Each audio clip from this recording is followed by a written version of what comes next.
Hello, everybody, and welcome back to Live with Roger Hanson. Today, we have a special guest with us that's going to do an interview, and this interview is going to be interesting. This is one that I've been wanting to do for a while.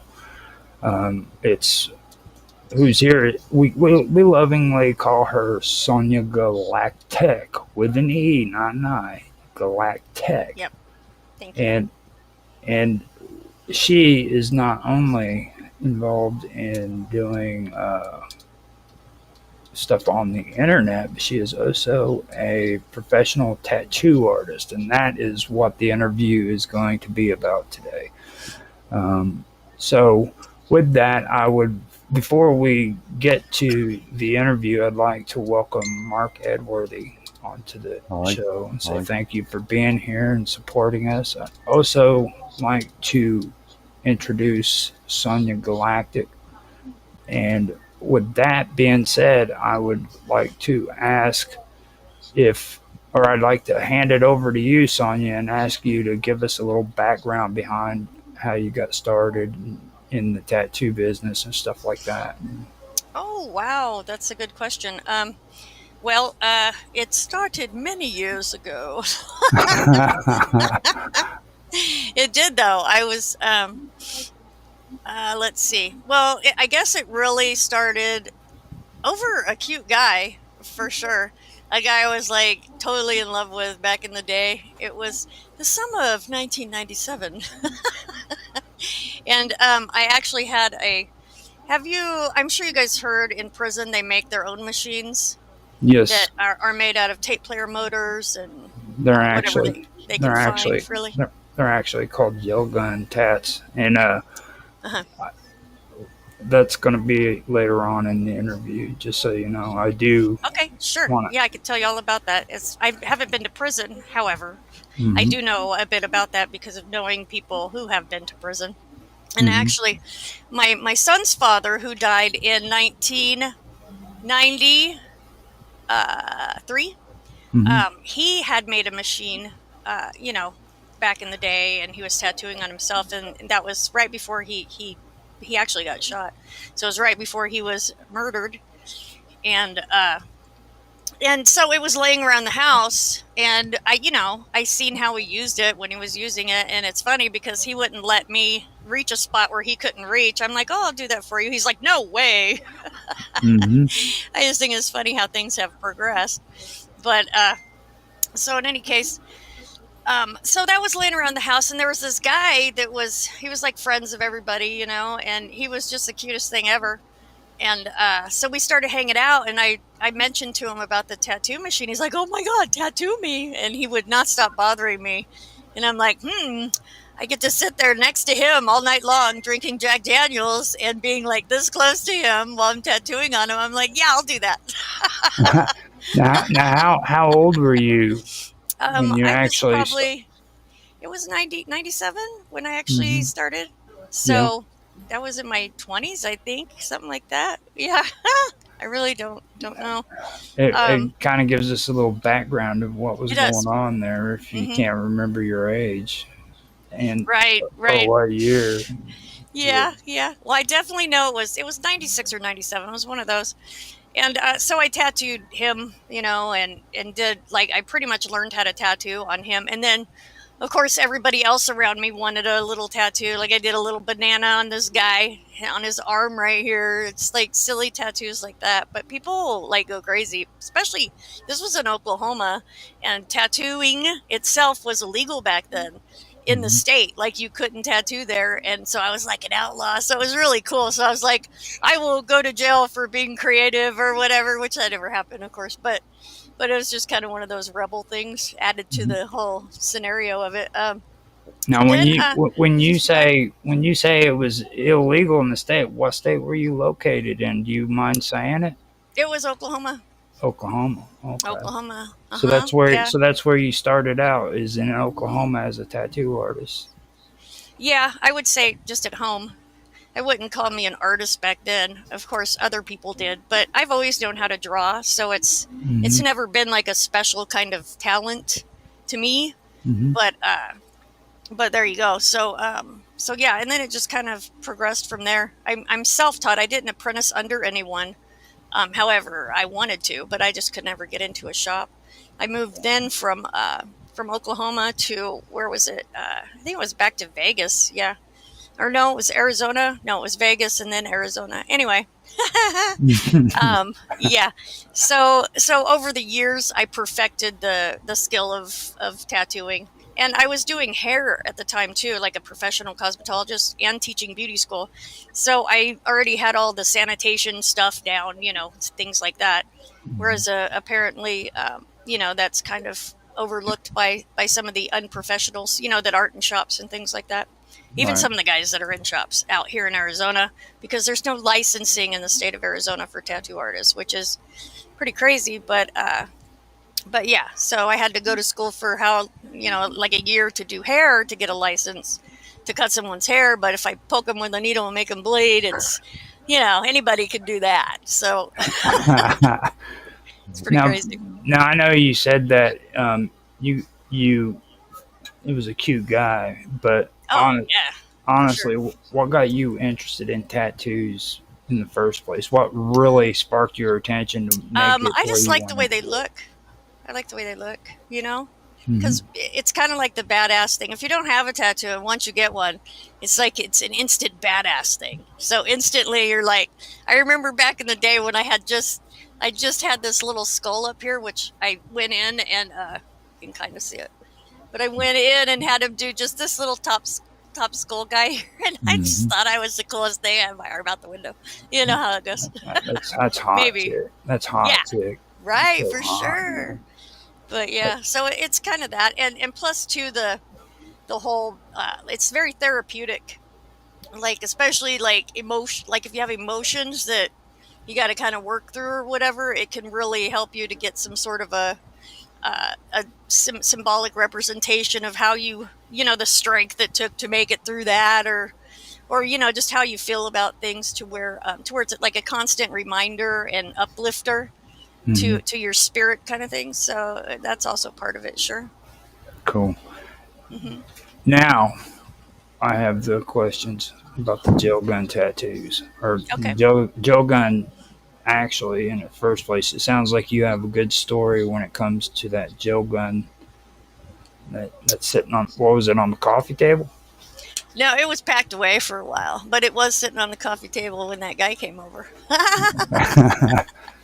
Now, we know that you've done gel gun tattoos at this point, but Yeah. what's your thoughts when it comes to using gel guns? What's your Sanitation is the main thing, because there's really no way to, unless you rebuild your machine, and professionally they're called machines, not guns, just so everyone knows. So Mhm. I just have a habit of calling it a machine. But so if you rebuild it every time and use a new like ink pen tube, if that's what you're Mhm. using, you can use different things, but then there's really no way to sanitize it. Mhm. So it's kind of like that. That's the main thing. But you can do great art with it. Sure, absolutely. It depends on the artist, not the machine, really. So, what's your most memorable gel gun tat that you've ever done, or some of the most memorable, Huh. other than the banana? I remember, other than the banana, right? Thank you. All right. Uh, I remember, because I did the majority of them on Gary, is the guy I'm talking about. And it's not my ex roommate. It's Gary number one. We call him. He's in Texas, and I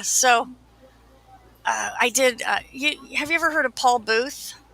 He's a tattoo artist. He used to be really famous back in the day. He did like gory type of black and gray work, and he Mm. would do it freehand, and it was just amazing the stuff he was doing. So we were rockers, and we were really into like gory type of scary skulls and things like that. So I tried to do a couple of replicas of Paul Booth, which I mean, I was just starting. So he still has all that work on him, which is hilarious. And then after I became a professional, I went and did more work on him to kind of clean it up and stuff. But there's still some some beginners on there, which are kind of cool. So I'd probably have to say that the ones I did on him are the most memorable, because I spend so much time with him. Like I said, I practically learned how to tattoo, just practicing on him. So Yeah. And see, the term practice is very, very important too, yeah, especially when it comes to tattoo artists, because when they say they're practicing, that means that there's some poor guinea pig that's allowing them to yeah. just like put tattoos all over their body for Oh yeah, free. yeah. There's plenty of people that would just let you. They don't even care. Hmm.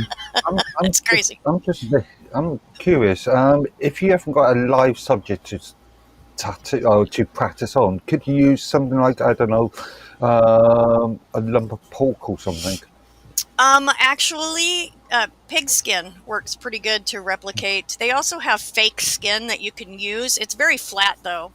So it really just gives you the ability to hold your machine correctly, because the machines, they have all kinds nowadays, but back when I started, they had the coil machines, which is this, which are they're kind of heavy, and it's like when you're not used to using those muscles, you got to kind of get used to it, because your hand will be sore at the end of the day. It took maybe a week or two of my hand getting used to it before it didn't hurt anymore. Like, it's like working out pretty much. But yeah, so there's these, and pigskin is definitely, and also the self. When with my apprentices, I always have them definitely do a couple of tattoos on themselves so that they can get more of a feel of how deep they're going, how fast they want to move the line, along with just verbal instructions and things like that. It's kind of the practical part of the class. Yeah.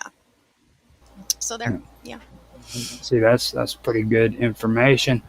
Hmm. Um, Now, the one thing that I do want to ask you, talking about like the gel guns, is when you mentioned the conventions, okay? Now, have you ever participated in gel gun competitions at conventions before? Um, at conventions, they are it's all professional stuff. So if Hmm. you can't have one of those machines there, that's not. They make like replicas now, which really they're just rotary machines. You know. See, that's kind of weird because like whenever I was running with tattoo artists, they used to have they used to call them freehand. Uh, but they that was kind of like a slide to where they could get away with it. You know what I mean? But people who were into gel guns, they had their gel gun art, and they would have competitions to where person who does. Well, yeah, there's like prison art type of stuff. It's definitely a certain style or genre of tattooing, sure. But as far as the equipment goes, there's professional equipment that they use Right, in place of having an actual homemade machine.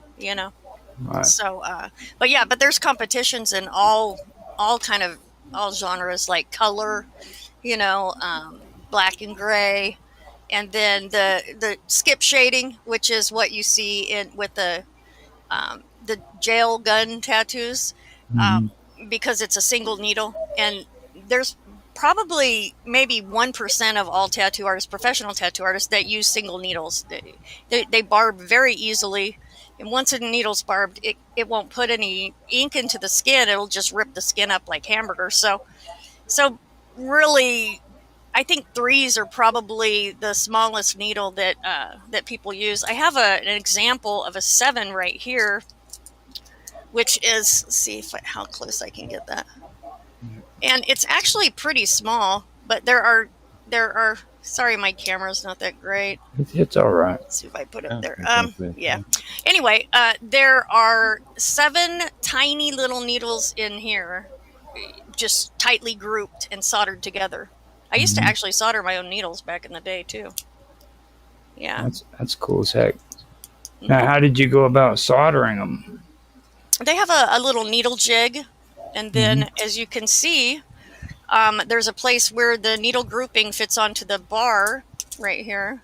Hmm. And so you just take the bar and then you put it in the jig, and then you have your soldered together needles, which is another jig, and then just solder them together right there.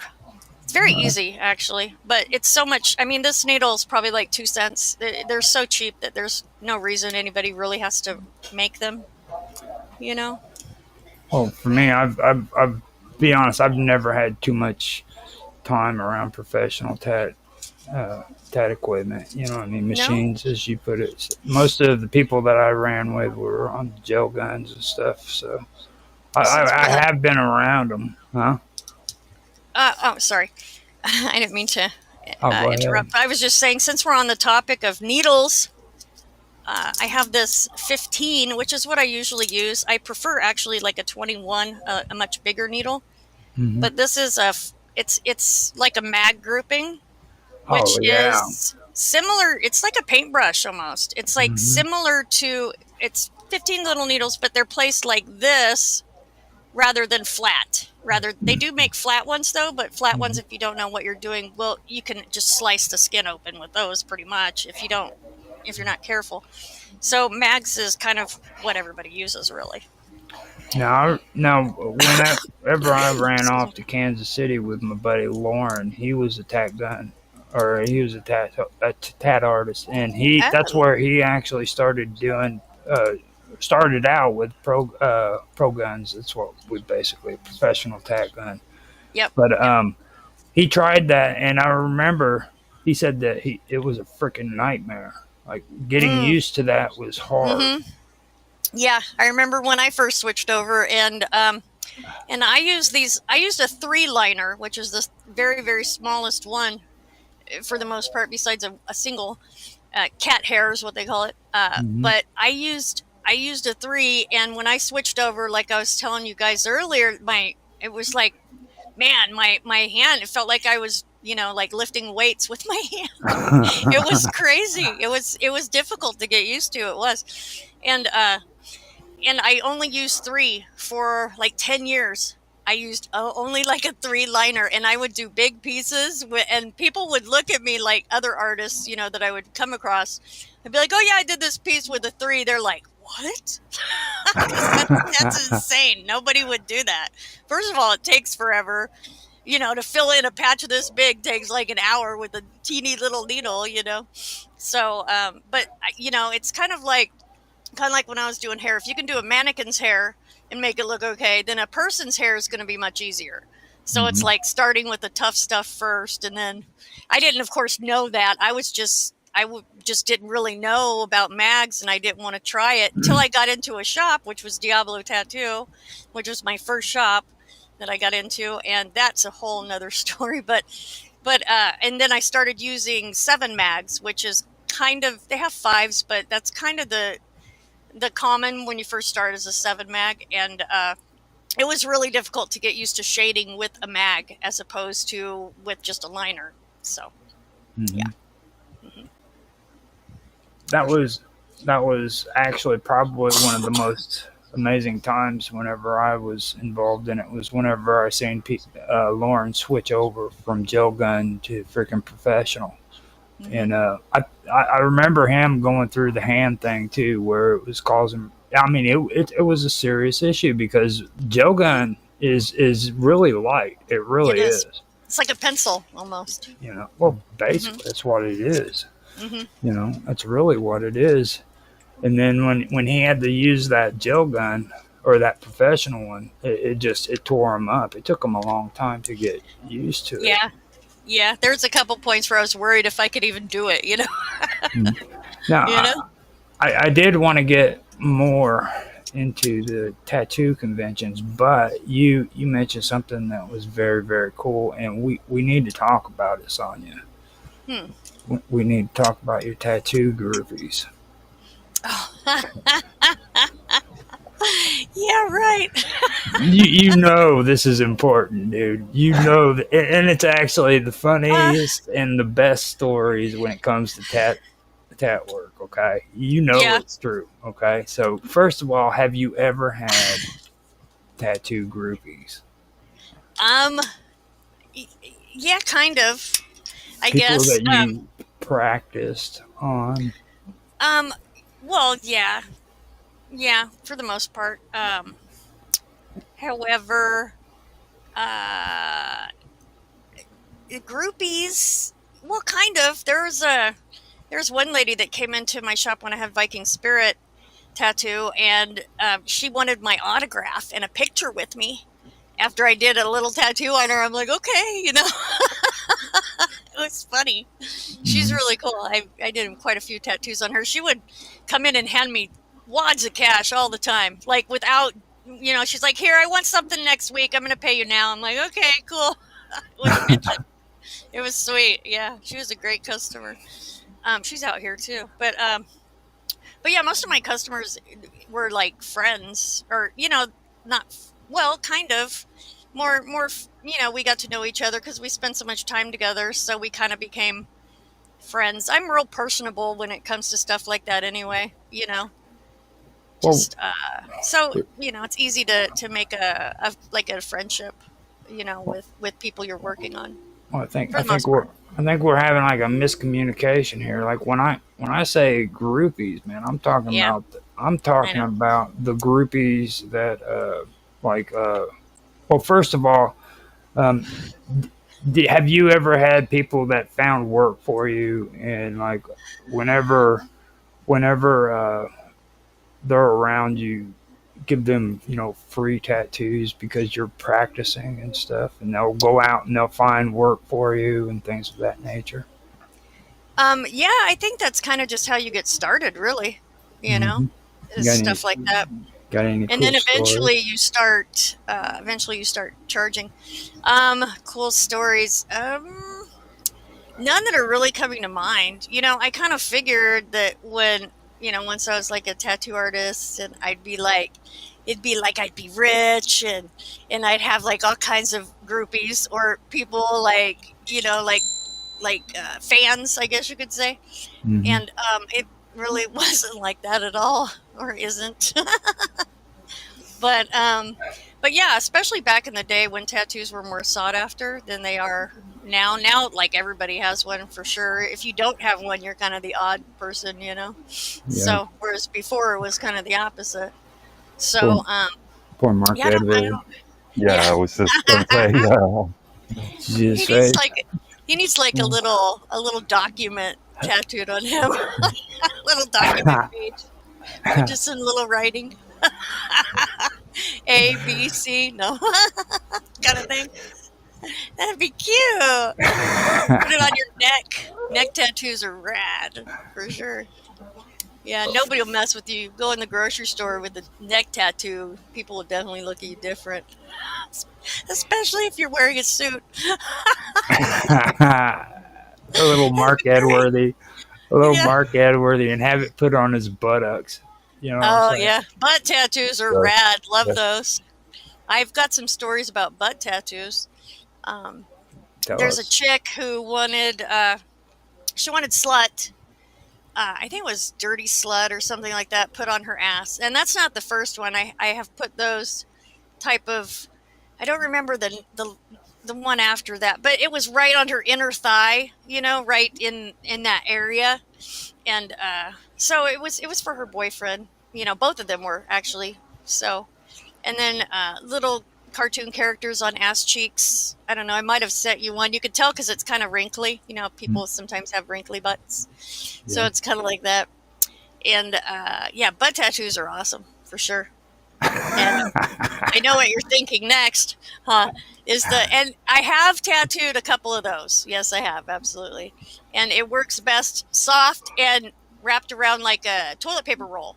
Like, because you got to stretch the skin when you're tattooing.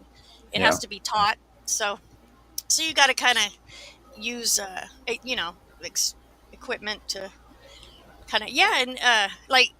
Harley, like one was Harley, and the other one was like I don't even remember. I think it was.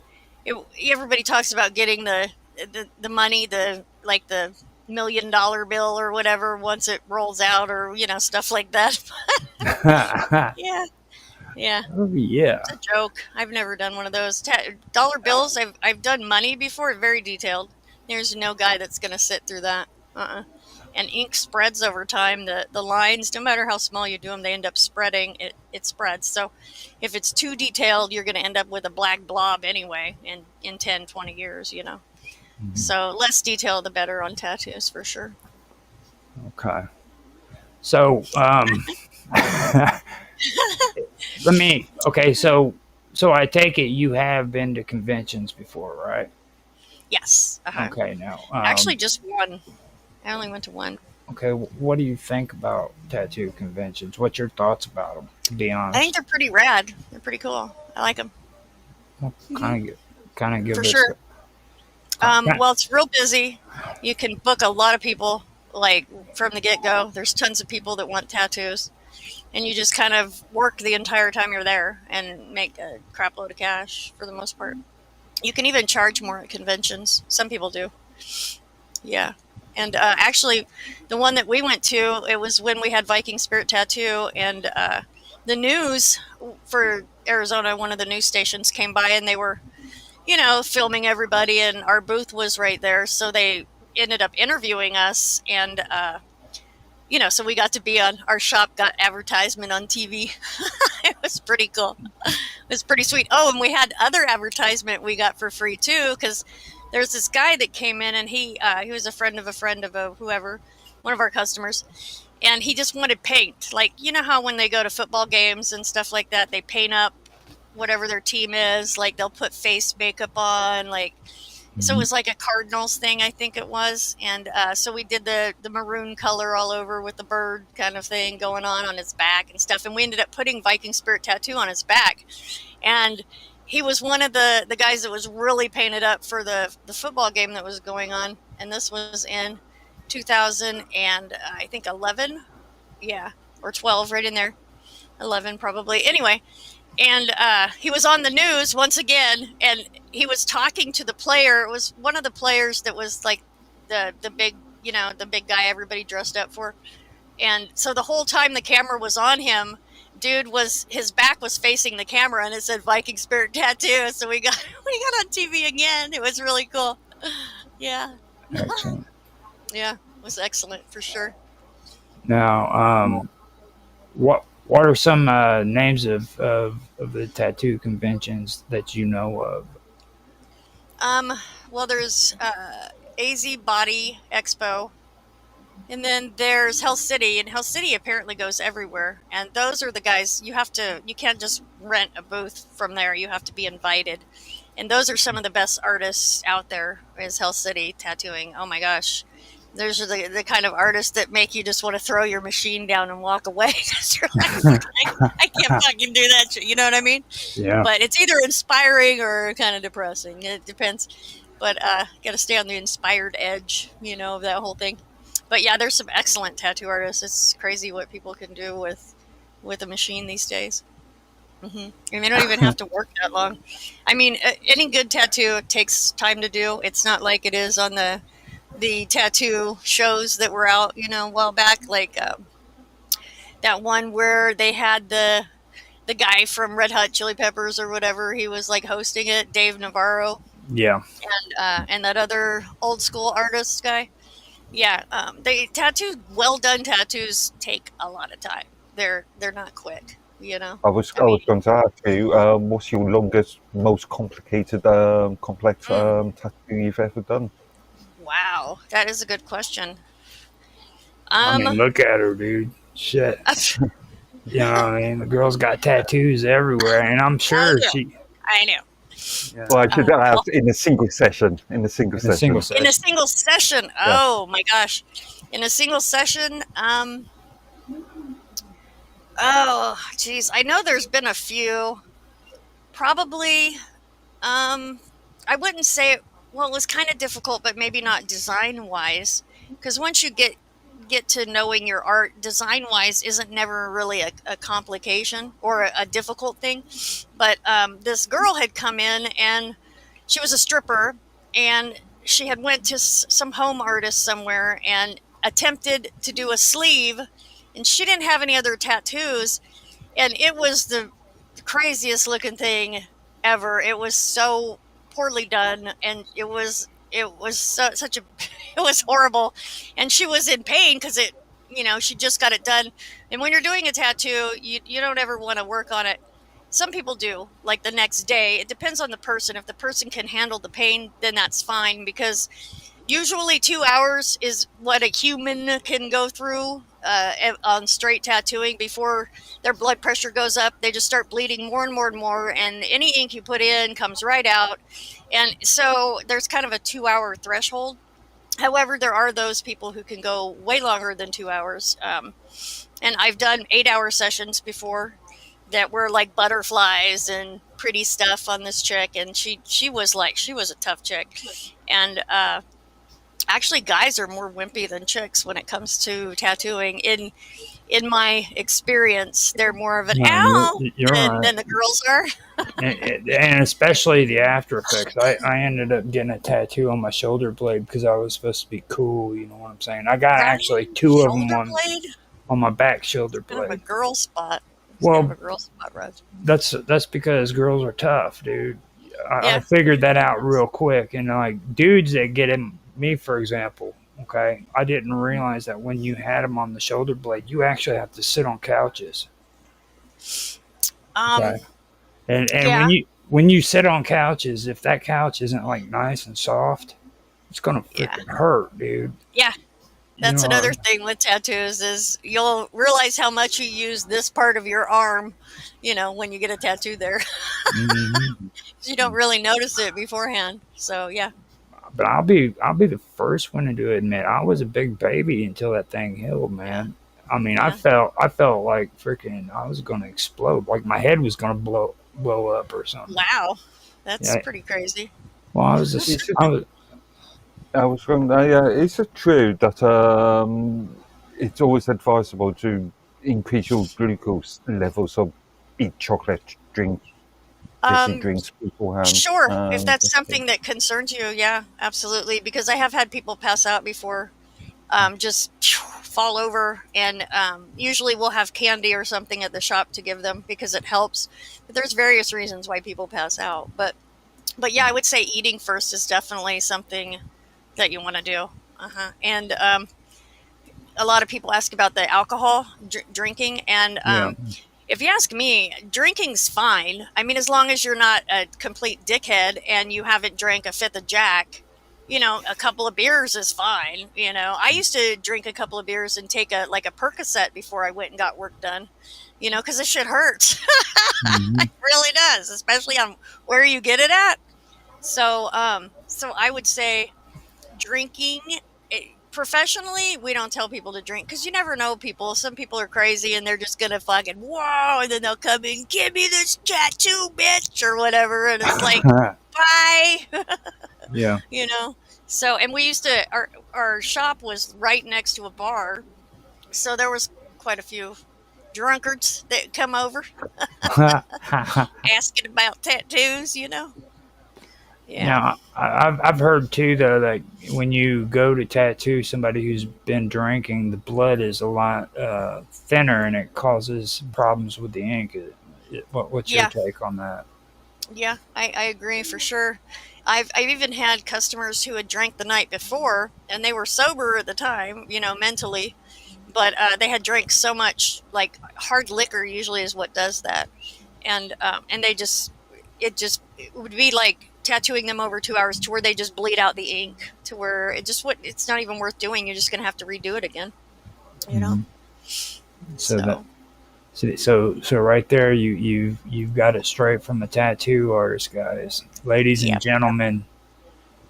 If you want a good tattoo, don't come in drunk. Or how long would you suggest for a good tattoo for them to stay away after? At least a day. Just a day. Yeah, it depends on what they drink too. If you had like a couple of shots the night before, then you're probably okay. But if you had like a fifth, then you're probably not okay. I mean, there are exceptions to that, but when you're doing the professional shop thing, you don't really deal too much unless it's your friend. Like if your friend, then it's different. And that's how we find these things out. Is working on our friends and stuff like that. We like to call those groupies. Okay, those are the groupies. Okay, you mean like the shop groupies, the ones that are always hanging out at the shop kind of thing? Right. There you go. Okay, You're starting to understand. See, that's... Yeah, well, we didn't have too many of those. there was. I'll send you some pictures of my storefront here in a second, but or my old storefront, but yeah, there were those that would hang out at the shop, and they kind of got the hint after a while. Not too many people. They would usually the ones that hung out at the shop would be the ones paying for the tattoos. So Mhm. it was like there were just our customers kind of thing. There was a couple that tried to hang out, and it just doesn't work out because it's like, can I help you? Why are you here? Mhm. Kind of thing. But after the shop closed, we'd kind of hang out, and my partner who I had the shop with, he was a pothead. I mean, he smoked like not while he was working, but after work, there would be like, I don't know, 5 people would come over, so and we'd all hang out and smoke pot and things like that, and drink beer and things like that. So that was kind of a typical night, really. Or we'd go to the bar and hand out cards, for like the next day or whenever, whenever we're working again. So it was part of work, like to go to the bar, and we had like karaoke Sunday where we'd all go do karaoke, and then we had a day where we would paint. We'd do oil paintings. That's all we would do that whole day, is just like close down for customers and just do oil paintings. It was pretty cool. It's pretty Yeah. cool. Yeah. Now, Sure. this is probably the last part of all the cool gossip and everything that we can get from a tattoo artist, but this is something that's very important. Okay, this is something that every tattoo artist should have a story about, and I hope you've got one for it. Okay. Maybe. Okay. Now, this has to do with your traveling habits. Okay. Now, most tattoo artists that I've met have traveled a lot around the country. Mhm. Okay. So, do you have any stories that you'd wish to share about your traveling habits after you started doing tattoos, and all the cool places you've traveled to, and all the small towns that you've traveled to, if you got those? Um, the only one that really comes to mind is I now know that you don't want to take ink on an airplane Mm-hmm. because the bottles will explode normally. Some of them, not all of them exploded, but a lot of them did. I guess because of the air pressure type of thing going on. So, so yeah, that's kind of the only traveling type of story I have that's where something weird happened or different, especially with equipment. So Yeah. you had ink blow up on you in an airplane. Yeah. In the storage compartment area there. Hmm. Mm-hmm. I've Yeah. heard similar sort of things with people who carry fountain pens and those glass jars of ink. Yeah. Yep. Yeah. Same concept for sure. Yeah. And heat also is not good for your ink as well. You don't want to keep it outside or anywhere that's super hot. I found that one out too. You know Yeah. what's so cool about me, dude? Oh, I'm sure there's lots of things, Roger. It's the questions I ask, because that leads us up to the next question, and believe it or not, I did do this in the right order, but this is where we get to ask you if how do you feel about using acrylic paints, inks? You mean in tattooing? Yeah, acrylic. They don't work. They don't work. Non-toxic as they say they are. It's not that they're toxic. It's just that they don't stay in the skin. They push right out. Mm-hmm. Yeah. Yeah. Because that was one issue that I knew a lot of my friends had, and they always complained about it. Well, I actually tried using. This was back in the day when I was tattooing on Gary when I first started. We wanted to change it up because we used Indian ink, the Mhm. the ink you buy at Hobby Lobby or whatever. So we wanted to get some red ink going, and we're like, what do we use? Because I didn't have like a professional supplier back then or anything, And we tried that paint that you use on cars, like model cars, those teeny little jars that you get, Mhm. and It did not. It did not work. Well, it kind of made it pink a little bit, but it healed crappy, and it probably was poisonous for him. I mean, it said non-toxic, but still, it didn't heal that great. So yeah, so there's only certain types of ink you want to try using. Acrylic is best for the canvas for sure. Yeah, and Yeah. the thing that gets me with the acrylic when you bring that stuff up is like there's a lot of people who want you to use acrylic ink. I was really amazed with how many people in Kansas City said that they wanted you to use acrylic. You know what I mean? When it came to gel gun and stuff, and I was like, dude, seriously, you know how much trouble No. that stuff is? Yeah, I've Uh, never heard of that before, yeah, really. they, I mean, you know. it's pretty messed up that actually that Yeah, was one thing that stuck out to me that was pretty bad. So that would not work. Be a bunch now of pain for nothing. now what is the type of ink that you prefer to use? What kind of ink are you using? Would you mind? Well, I have kind of a variety right now, but I usually use Intense, or something like that. There's Mom's ink, which has been around forever. And then Stigma is pretty good. I like this one too. Hmm. So there's many different um, brands of professional ink out there. Fusion has some really good colors. Um, and I've been out of the shop for a few years now, so for many years actually. So I'm not really. I don't do the shopping too much for ink as far as I just get the colors I know. I don't really shop around the different brands, but I'm sure there's plenty of new brands out there. You know. When it comes to like have putting a quality tattoo on somebody, though, I mean, Mhm. what kind of ink do you look for? You know what I'm saying? What really sticks out to Ones you? I've used before. If I'm working on a customer that, especially a customer that I don't know and I don't know how they take ink, there's a lot of people take ink differently. Hmm.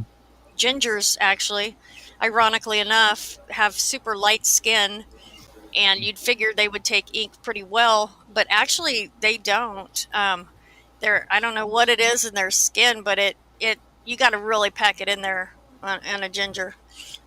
So actually, I did a free sleeve when we had the shop, because I wanted to do whatever I wanted to do, like my certain style, on Hmm. just a brand new sleeve, like someone with no tattoos. And so I offered it for free so I could get my kind of style out there. And and she was a ginger. I interviewed sleeves for like a week, or people, and I Hmm. chose her, and that's kind of how I found that out. I mean, it was fine. It's just that the touch ups, there was more touch ups than there should have been, and than there could have been, I suppose you could say. Not should have, but could have. And because some people just, their skin just soaks up ink so nicely. And those are usually the folks that have a little bit of, like, the kind of people who tan when they go out in the sun, as opposed to burn. Their skin seems to hold ink a lot better. So the type of ink I would use on everyone, even those that take ink well, is the kinds that I've experimented with and that I know go in well under Hmm. pretty much any circumstance. So the familiar ones that I've used before, really, you know. But any professional ink, the ones that aren't from China, and not the ones in the tiny little bottles, the little case they give you, buy a little tattoo case, they give you these little ones. Those kind of work, I guess, but that's not a professional ink. So any of and usually you can tell that by how much you pay for the ink. If you don't know any better, then you can tell by how much you pay for it, or just find your favorite tattoo artist and look and see what they're using. You know, because chances are they're going to be using a professional ink if they're a professional tattoo artist. So Right. you can kind of go like that too if you're looking for an ink. Sure. Hmm. Oh, right. That's Yeah. actually see that's constructive information right there.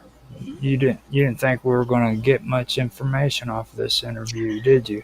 Oh, I did. I already know about this kind of stuff. I find myself going on and on and on about this. I'm like, wow, what are you gonna, how much do you know about this? I'm like, I don't know, a lot apparently. Because, Mm. I mean, tattoo aftercare, I could tell you all about that. I mean, I wanted to open up a tattoo school at one point just because, I just wanted to share the information. I think that goes with the whole, I was a beautician instructor for a while. So I have this teacher vibe going on, sharing information kind of thing, or showing people how to use certain tools and things like that. Well, what this part is all about, though, right? This is where we start freaking doing the cool stuff that you just wanted to do. Like, we're going to ask you if you would be willing to show your equipment a little bit more, Hmm. and then kind of give us a guide, let us know how it works, and do what you want to do. Like if you had a school, how would you tell people? Oh, You know what wow. I mean? Just Yeah. just just I go. haven't thought about that for years. Well, I'm just saying, like at this Yeah, point right now, just think about it. Like you have a sure. school and you're trying to show people how to use this Sure. stuff and all that good Okay. stuff. Well, in theory, we went over uh, power supplies, and now this is the practical class. So what we're going to learn is what our parts are on our, or at least how to plug in. You want to plug in your clip cord, which goes to your machine, okay, into your clip cord port, not the foot pedal port. There is a foot pedal. I didn't bring that with me, but that would go into the other side, and then you would adjust your RPMs right here. And then you would take your coil machine and put it, there's little holes in there. I don't know if you can see them, but you would put your clip cord in there. And then every time you press your foot pedal, bzz, bzz, would go off and on. So that's how it's kind of, what is this? The telegraph machine kind of first came up with this sort of thing right here. Yeah, it's Sort of, kind of the yeah. same concept where it just cuts off and on the electric or the power just really fast, basically, and it makes it go up and down. And then there's all kinds of parts to your machine, um, which if you were in a class, you would definitely have to build a machine yourself and have an array of different things you can choose from, parts that you can choose from in order to build a working machine, because these are actually, this is a cheapie. Okay, this, just first off, this is super cheapie. It's like $10 or something like that. It's probably made in China, but there again, like I was saying earlier, you can, even if it's made in China, you can do good work if you know how to draw things like that, if you have the skill down. So there's that, and once I seen actually a video. I don't know if you guys are aware of the China machine thing in the industry, but there was a video, and this was back when I first started, and I was looking around. I'm like, oh my god, how do I do this? When I was learning. And I was like, oh, I finally found a video on. It said how to tune China machines, right? And when you played it, dude, threw it on the ground and used like a sledgehammer and like busted it into a million pieces. And I was like, oh man, well that kind of told me something, but I can't really do that to my machine. So if that tells you anything, they're not well respected at all. But there again, like I said, you could do anything for a couple of bucks. If you're able to do it. You could do it with a homemade machine. But in any case, these machines, there's a lot of machine builders out there that they're, for a good machine is usually 200, 250. It can go up from there. Some of them are 1800.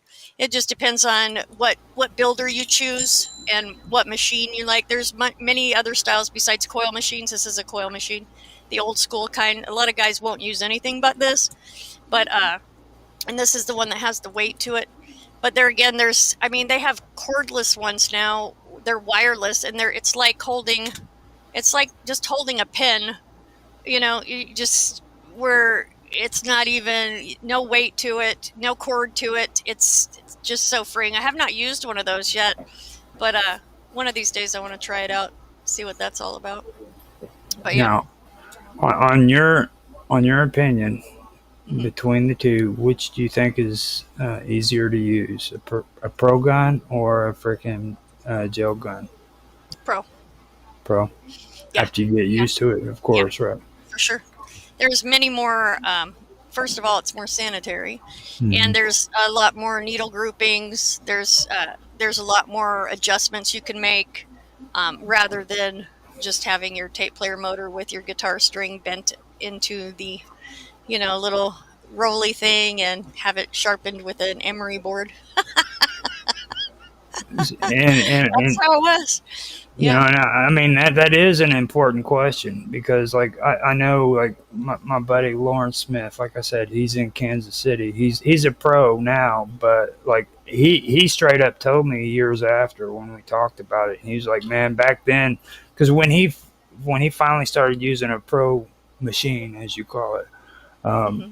it was hard on them. And I've heard a lot of other gel gun artists say freaking that they wouldn't do professional because it's too hard, you know. But I think that from what he told me, he's like, man, after you get over it, it's Hmm. really easy to use. Yeah. It's actually better than Well, it's like than doing it. anything. Quicker. Experience. Just a matter of Yep. using these things and testing them out. Yeah. Yeah. And if you want to go pro, then you have to do that. You can't. There's no pro that uses a homemade machine unless they built the machine themselves, a professional machine. Mhm. So yeah, it's kind of like Well, that. Mark, you need to understand though, like what she was talking about, like when you first start. Okay, imagine freaking being an Olympic freaking heavyweight weightlifter. Okay, that's how bad this gun gets on your wrist. Okay, Mm. it is. I do know that because I'm not going to tell everybody all the dastardly things I did. You know what I mean? Like I made this really cool rabbit. Dastardly. I thought it was cool. You know what I mean? But the whole thing is like I used my buddy's freaking pro gun, his pro machine, and it was hard. It was really hard.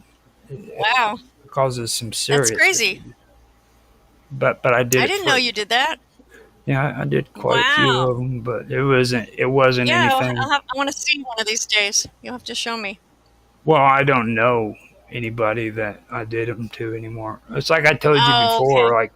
like everybody, Okay. especially Got it. here, everybody that I know here that used to be in the tats are pretty much dead. I mean, Yeah, yeah, you did yeah, say that. That was kind of a downer when you it's said that. But yeah, I do remember that for sure. so my background wasn't really all that positive when it came to tattoos. Like we ran around and did a lot of things that we really shouldn't have done back then, you know. So, No. but but this isn't about me. This is about you. Okay, Yes. so now that we did that, let me ask you: do you do both freehand and stencil? Um, sure. Um, Usually I'll do a stencil depending on the subject matter, of course, but usually I'll do a stencil and then from that you kind of just freehand afterwards, like with your color or your flourishings around it or whatever it is. It depends on the customer too. A lot of customers like the freehand. Most customers know that to get the best tattoo, you let your tattoo artist go to town. I used to call it Tattoo Town. Mm-hmm. Um, so I did too. I was gonna get a sign up of my station, but yeah, and because to get the worst tattoo, keep nitpicking your tattoo artist when they're actually tattooing, and you'll probably get a pretty like tattoo that's all cringed up and like I tried to be art but I'm not quite there, kind of thing. Yeah, when you let your artist be creative, you'll get a way better tattoo than. I mean, you got to have parameters on what you want, sure, but you don't want to be too stringent or judgmental about something that you've never done or don't really know much about. As far as like the procedure for tattooing and things like that, I've definitely had some customers like that. And after doing hair for so many years, and teaching students to deal with difficult customers and things like that. It was, kind of a breeze, I guess it would be for me, but other folks, I mean, the tattoo industry has changed over the years. Back in the day, you'd be out of that chair quicker than shit, with a lot of these guys, the old school guys. They wouldn't put up with that shit, but I put up with a lot of shit that probably not many would, as far as the nitpickiness about,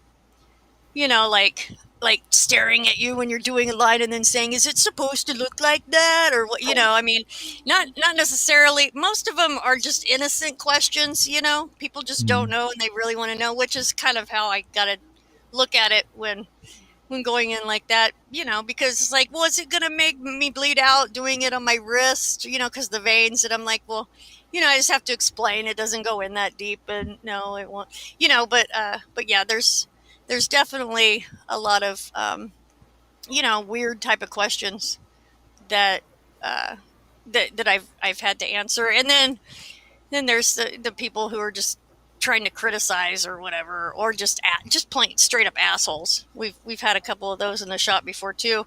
And I apprenticed my the partner I was working with. I had apprenticed him in tattooing, so any issues that come into the shop, I'm gonna help him out, of course.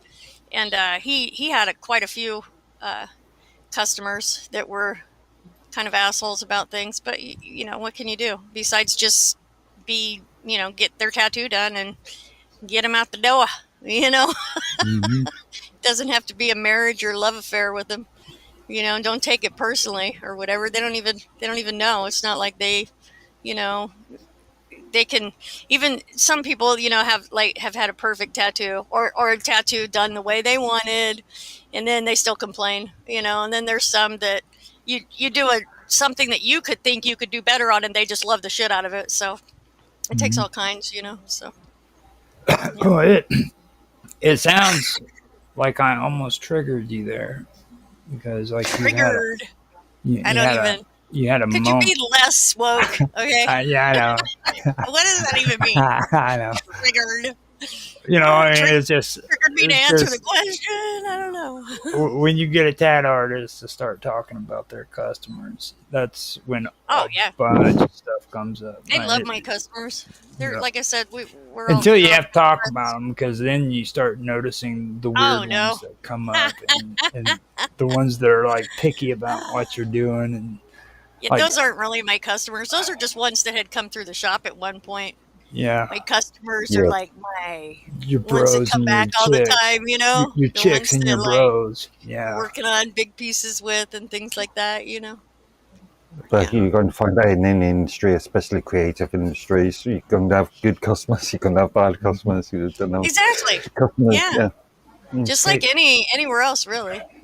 No, I've popped up the pictures of your tattoos, so I got the first one up. Sweet. If you got a story that you want to say with that one, say it. If not, tell me when you want me to go to the next one. Okay. Well, that one and the one next. Go to the next one.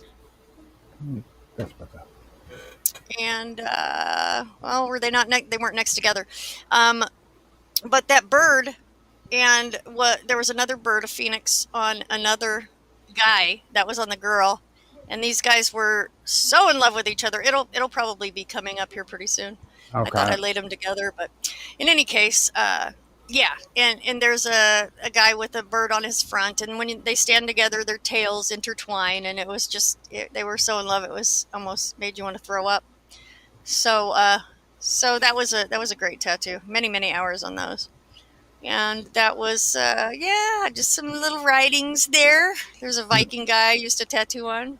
Let me find the bird real quick. You said the bird? Oh, it's coming up. Okay, yep. Gotcha. Oh, it's right there, yep. Okay, now which one was the one that was the guy? There's the guy.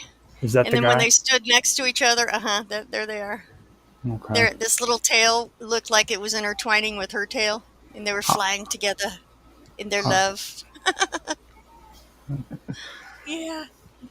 Isn't it weird how people who get tats have like this weird imagination? Like my tat on my shoulder blade is a butterfly with the face of a freaking leopard as the Wow, pattern. that's interesting.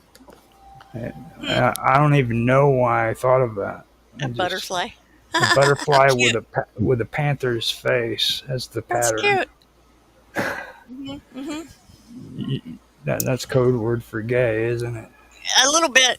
Not really, though. I mean, not really, because there's a guy, it'll probably be coming up here sooner or later. There's a dolphin that I tattooed on this dude. He came in one day, and I never seen him since, just one of those random customers. And he was like a trucker guy. He wore a hat, and he had kind of fluffy hair, whatever.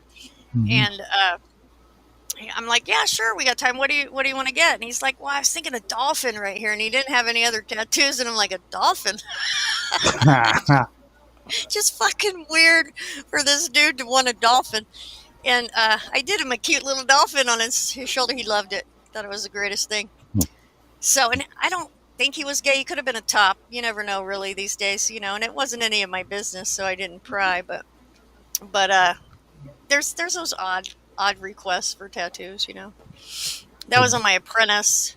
He wanted some tomatoes with the potato cleaver. That was also on my apprentice. Yeah, those right there. Crazy tattoos. Yeah, one of my apprentices, actually. Right there? Yeah, and the wounded artist one on his eye, under his eye, which was really cute. It's an adorable tattoo. Now, I don't know what to say about that. I know, right? That's why we did it that way, because we laughed our asses off when we were tattooing that. Oh my God, it was so funny. We were just randomly. He even spelled tattoo or potato on the It's a meat potato cleaver. cleaver cutting tomatoes. That is interesting. Isn't it? That's why we did it. Yes. Exactly. Thanks for noticing. Appreciate that. That is cool. Yeah, it was hilarious that day, for sure. He had a bunch of crazy tattoos. So That's how apprentices usually are, really. Okay, you got the cowboy. That was another one of our apprentices, actually. He didn't last very long, though. There's a dolphin. Is that the one that you were talking about? That's the dolphin that the guy got. Yep. Okay. Yeah, cutie, huh? It's a cutie. It's really interesting that I'm able to use this slideshow. I'm really surprised. It's really cool that you can do that. Yeah, I like it. I was going to download them and stuff and put them on the OBS separately, but then whenever you said you had all these, I figured I might as well just use the slideshow. So yeah, that's the one with your other apprentice. Is that what you said? The Lego guy, Cowboy Lego. Yeah, he didn't last very long though. I think he's actually tattooing nowadays somewhere, maybe. There you go. Yep, Cowboy up on his neck. It was a neck tattoo. I love those. Now, see, usually most people who wanted acrylic wanted this kind of effect. They glow in the black light. It's the black light tattoos. Yeah, not glow in the dark. They don't have those actually. Yeah. Well, that's phosphorus. Yeah. So you got to have a black light, and those are the kind too that are. I should have took a picture of them, just in the light, because you can't even see them; they're invisible. So he was a DJ, so they only showed up when he was DJing. It was pretty cool. I don't like, after that though, I did not advertise black light tattoos anymore after that, because it's so difficult to get the ink in there, especially on hands. Hands aren't super easy for ink anyway. Some parts are, some parts aren't. Up by the knuckles, not so easy. And it was just a fight to get that ink in there. So, so I just quit doing black light tattoos. Is there any part of the body you wouldn't advise having a tattoo on? Oh, God. Well, the palms, because they just fade. As you can see, my ones right here wouldn't go any further down than kind of like, see how it's faded right here? The closer to the palm you get, the more it's just going to fade. You could punch it back in there, but it'll fade again, usually, unless you go super deep. But then when you do that, it spreads out and sometimes distorts the entire design. Knuckles are great for doing too. They kind of distort as well. But I mean, what I always tell people is that if you want your tattoo there, get it there. I mean, because the last thing you want to do is go home and look at it and go, man, I should have got it on my hand or whatever. You totally want to get it where you want. If it fades, oh well, do it again, And Mhm. so, I mean, usually we would do touch ups on any tattoo we do, like one free touch up. If it fades somewhere or whatever's going on with it, we'll touch it up for free. But on hands and like the bottom of the feet or skin like callousy type skin or skin that's just that can callus like that, we wouldn't do free touch-ups on because it's going to fade. It's a guaranteed touch-up, and when we put ink in, we don't put it in so it comes out. So basically, we're not really liable for that. It's kind of a risk you take, but I would say do it if you want to do it there. But those are the places I would just inform. It's like informed consent kind of thing, just inform your customer what they're looking at for things like that, because some people, they just don't know, you know. See, and that's amazing. I'm glad that you actually brought that stuff up. You know what I mean? Because I know that I have heard that acrylic is of most of all is like the worst kind of ink that anybody could ever want to put on their skin. Like, and then Yeah, it's not even a tattoo ink, so I don't know what they're yeah. tripping on. Well, you know? back in the day when they had like what was it? They had like a lot of these cool rave songs. You know what I mean? That was the big thing. They liked that whole effect. You know what I mean? So they would put this weird paint on their body Mm-hmm. in their tattoos and stuff. And then they'd be like going to raves and saying, "Nice shot, good shot, man," stuff like Yeah. that. And they're all sitting there Well, with, there's the black light ink. There's different colors of black light ink. There's the invisible kind like there, and then there's the fluorescent orange color, which glows fluorescent orange under black light, and you can see it, very faintly, but you can see it on the skin too. Mhm. Green. There's all different colors of that available that aren't acrylic, that are made for tattooing. Are So I they can see though are, the are, raving thing where they get that idea. Uh-huh. are they good? Are they good inks though? Are they Hmm. really Your pro inks, yeah. okay? So you want me to move on to the next Sure, sure. cool picture? That blue guy, he really stuck out though. He got a lot of attention in this picture. Yeah. Huh. Well, And go ahead. he's got that devil worshipping look to him. He was a Wiccan, so you know how that goes. But yeah, Hmm. half a dozen of one and six of the other kind of thing. And that's a Merkaba that I drew on an old. He was a friend, Hmm. pretty much, and he told me to do whatever I wanted to on his chest. He gave me so I did like an ET. If you zoom in on that, you can see kind of the designs on it that are very ET looking or alien looking. So I used to do this kind of, like light language writing or whatever you want to call it. I don't know. I was just kind of messing around with it and just that's kind of the freehand thing that you were asking about earlier. Cool. But yeah, so I did a little Merkaba on him with some magical stuff on it. It was huge too, as you can see his nipples right there, so it's smack in the middle of his chest. Ha, ha, ha. He liked it because he's like, "I love you, Sonia. Do whatever you want of me." I'm like, "Okay, here we go." And he paid me too, of course. That's He cool. wasn't one. That was once I was a pro. Hmm. After that, to where, because back in the days when you did most of your free ones, or like Hmm. on your apprentice, we would trade work on each other, things like that, of course. But you know, usually you end up tipping or something. I'm gonna keep moving before. So if anything pops out on you that Okay. you want to say a story to, let me know. There's that meat cleaver. My Hmm. goodness, that was a sick man, dude. Oh yeah, Sick. you should see some of his other tattoos. What is that next to it now? That is a party favor. Those woo where you blow it and it goes Okay, woo. yeah, yeah. Oh my Silly, goodness. huh? I know, Weird, retarded, isn't it? weird. And I was like, well, Lauren, I was talking about him before, okay? Lauren was a weirdo too. He back when he was doing gel gun, he would just take the the gel gun, and he would just start drawing lines all up and down his arms and shit. You know what I mean? I'm like, why are you doing that? And he wasn't even drawing anything. You know what I mean? Just lines. And I'm like, Wow. why are you doing that? He's like, because I wanna. He was perfecting his artistic flow. Yeah, Mm. it's the weird, Uh-huh. weird people Yeah. in the tat world, man. They have like a mind of their own. It's you know what I mean. I'm not A even just mind of their own. Yep. it. You know what I mean. It's not even the tattoo artists alone. It's the people who are into tats. You know what I mean.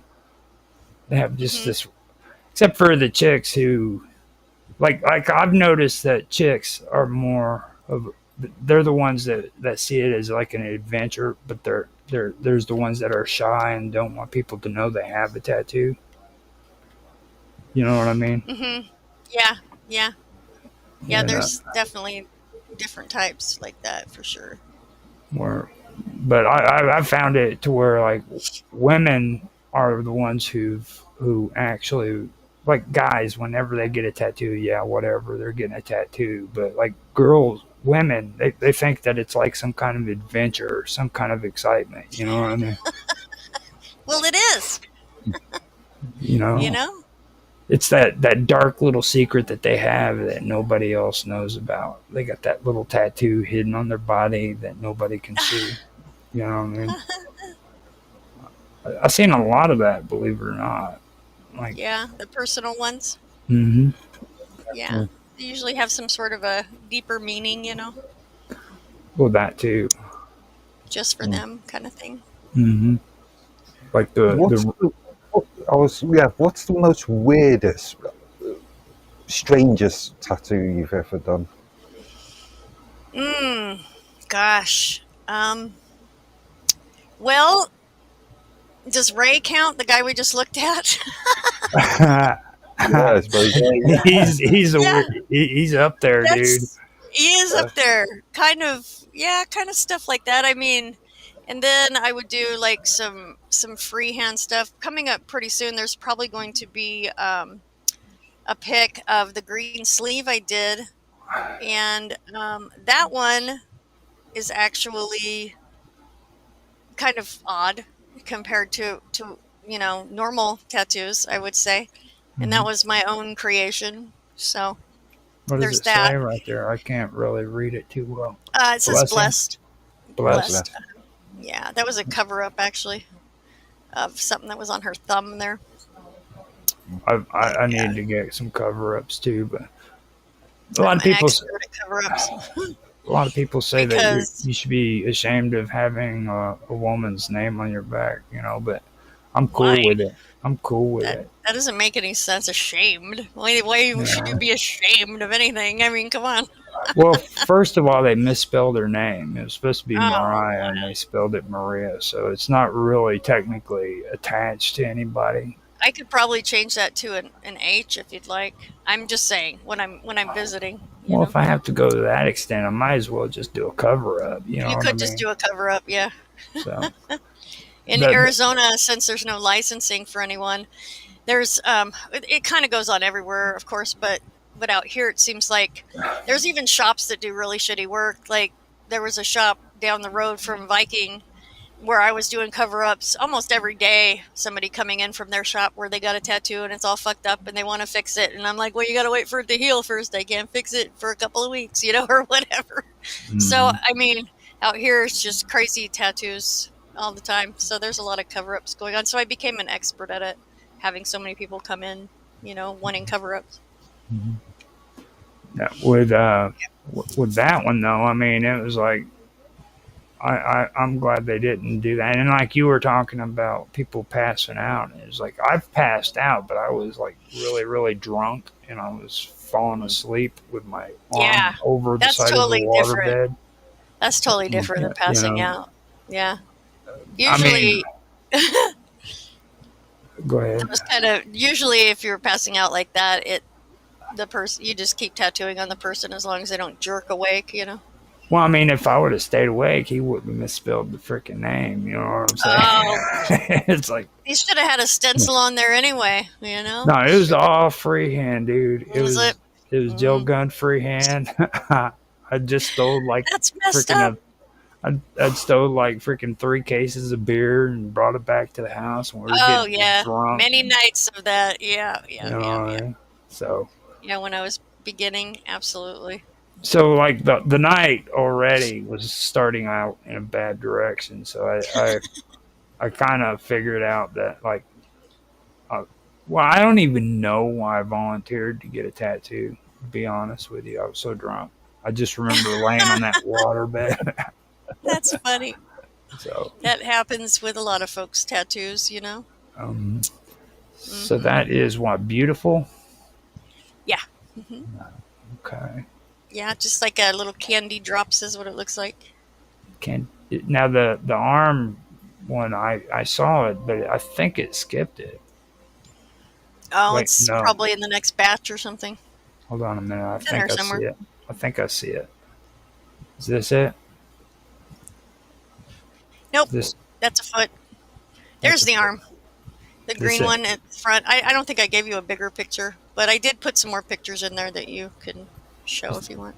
Be That's love. David Wilcock's signature. Uh-huh. And his, I'm like, what do you want me to write by your name? He's like, be love. Actually, he wrote that on, and then I tattooed it on me in the car at one of Mm-hmm. his talks. Cool. It was at the One Love Festival in California. So I don't even want to know. Oh, it was fun. I wanted to meet him, and then I was going to tattoo it on my butt, his signature. Uh-huh. Then I realized, well, how am I going to reach my butt to tattoo it? So I decided to do it on my hand. He Well, was excited. It got his attention with the butt thing. He was looking for to sign somebody's butt when I got there. I'm like, no, I changed it to my hand. He was well, a I good guy. mean, I got you a really, picture with him too.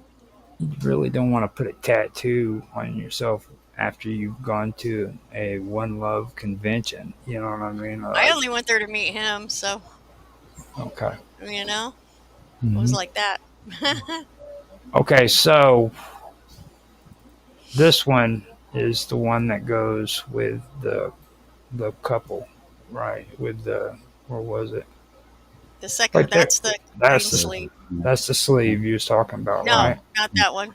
Go The back one to the bright green one. oh yeah. That's the top part of the sleeve. I did that in 2010 It's nice. before everything got all crazy like it did. Mm. Yeah, there's another picture I threw in there in Teams at the end. It's just a couple more Okay. that shows the whole thing, or at least more of it. I have a video actually of me tattooing that. I meant to put it on my website. I just haven't yet. This one right here. This one right No, here. the sleeve, the green sleeve, the Oh, free okay. sleeve. That's the free one that I decided to do. Yeah, that's the free one. Uh-huh. That- See, I need to get more familiar with using this thing, so you gotta excuse me if I'm not Oh, you're really. doing great. You're doing fantastic. I'm not really a big fan of Teams, you know what I mean? But like, I can Yeah. give them. At least they were able to bring this with them when they discontinued Skype. That's a good thing. Hmm. So Yeah, at now, least. this the sleeve you were talking about earlier? Nope. That was one of my ex-husband or my tattoo shop partner that I did on him. Is an Irish guy. Okay, so what's the face about? Is there a That's story behind it? a tree guy. It's the old. They're called. What are they called? It's the tree spirits. You know how they have faces on the trees. Mm-hmm. That's one of the Yeah, tree guys. Okay, that's cool. Yeah. Bunch of tree loving hippies. Tree loving hippies, tree hugging. No, That's I didn't right. say I don't call nobody tree hugging unless they want it. Unless they want it. You know. Uh, oh my. No, the skull. This right here. You got a story for that one? Um. Well, that was just on one of my customers out here in Arizona. It was just kind of a only took a couple hours, I guess. It didn't take too long. It's pretty big on his chest though. Yeah, it is. But yeah, he's Dan, the plumber guy. I Yeah, don't he's even. pretty cool. I don't even. I He's don't pretty even cool. like the plumber I guy. actually have a story about him and his ex-wife, but I won't. I'll spare you. Oh, you can say it. This is a tat. This is a tat Unless interview. Like, it's nothing exciting really, but okay. they saved me, so Oh, they're they did. sweethearts. Yeah, they're sweethearts. And this is the dolphin that you were looking for, right? Though I didn't. Yeah, that I was talking about. Yeah. That's Okay. a dolphin guy. A little dolphin guy. All right. And then we get to the wretched devil worshipping. It's actually pretty good. I like tribal. Now, that's something that I did not put in my questions that needs to be talked about. What's some of the coolest tribal that you think you could use when it comes Oh to my making a gosh. tattoo? Well, tribal in the industry, tribal is very like, like dude comes in and, hi, can I help you? I want a big huge tribal right here. It'd be like, okay, hold on. And you go to your coworkers. And you're like, this dude wants tribal. You're doing it. I'm not doing it. You know what I mean? Because a lot of people consider tribal to be super duper boring, and I don't really. I mean, it's all tattooing just the same, but there is just a lot of packing ink into the skin with tribal. It's really very easy actually, but not a lot of people like doing it. So so there's a lot of I've got a big tribal piece I'll throw in the chat here. Let me find it here. Okay. But yeah, I've definitely done my share of tribal for sure.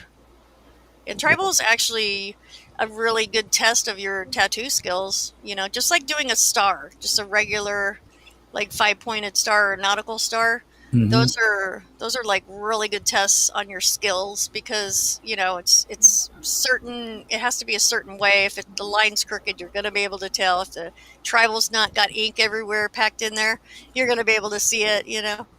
So it's a test of a artist's skills, really, for sure.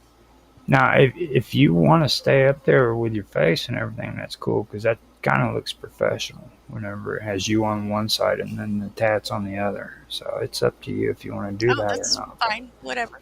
Because Whatever's fine. I noticed you went off Yeah. the screen and everything, but so you already put it up on Teams? Oh, I did. I didn't mean to do that. It must have shut it off by itself. Sorry. Okay. Let me see if I can find what you just No, posted. I'm putting it up there right now. Okay. Doing Yeah. it right now. Yeah, because that kind of looks pretty professional the way the video I looks also right put there. it. Yeah. I also put an oil painting up there too. And Oh I did wow! Janis Yeah. Joplin and a flower. It's one of a flower too. I've seen the Yes. sunflower you got there. That looks pretty cool. Oh, this was acrylic, actually, an acrylic painting. Actually, that might have been oil. Yeah, well, the Janis Joplin was definitely oil. The other one, I think, was acrylic. It might have been oil. I can't recall, really. I Okay. was kind of using both at the time. That was on our Sunday painting days that we used to have at the shop. I'm probably gonna have to drop out of the photos and then start it back up so that I can get it Okay, let added. me put a couple more in there. There Trying we to go. find that tribal one to show you. It's in here somewhere. Yeah, overall, that tribal piece probably cost that dude lunch, really. You know? So that's a tattoo right there. No, that's an oil painting. It's on That's like an a oil 9 paint. 9x11. Okay. Mm-hmm. You did you paint that? Yeah. These are the That's good. oil paintings that I did, yeah. And the other pictures are there's some snapshots from my portfolio, my actual physical portfolio. Mm-hmm. Right here. Yeah. And there's some tattoos that I don't have digital, or in digital form. That's why I threw that up there for you. Okay. And throw these couple in here. And I do have some pictures of my storefront with the team, the the team of tattooers we had out there. We only had an apprentice, and we ended up hiring another guy whose name was Grim. I I've, met him at a bar, actually. Graham, hold up. That sounds familiar. There's a lot of tattoo artists named Grim. Okay, you got me freaking. Yeah. Yeah. Like, don't. So, I keep forgetting. Like, I'm getting old, man. You know what I mean? If I tried to run with a tat artist today, dude, I'd freaking probably have a heart attack. I think it's easier being around my freaking mom than what it is being around a tat artist, and she's seen them. oh, I don't know. I'm not that. I mean, I'm pretty. You'd break my back, tame. dude. Yeah, right. I'm super tame Hmm. compared to, you know, Well, I'm just. how it I'm used to just. be. Oh yeah, I know exactly what you're saying there. The way it used to be is a lot different than what it is today, buddy. Yeah. Yeah, that's right. That's right. Everything is really, you know. Mhm. So, Oh, did you put those things in? still looking here. I It's did put a couple more in, but I'm still looking for the other ones here. okay. I Hold just on a seen it minute. yesterday. I was showing Mark W. all of like the cool tattoos they had going Mhm. on, and so I totally sent him that one.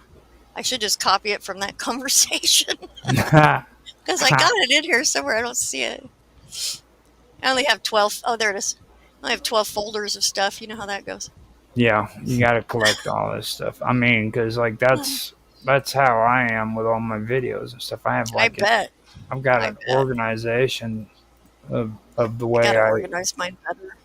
Hmm. I upload my videos and stuff. It's like I have a whole filing system set up just for that.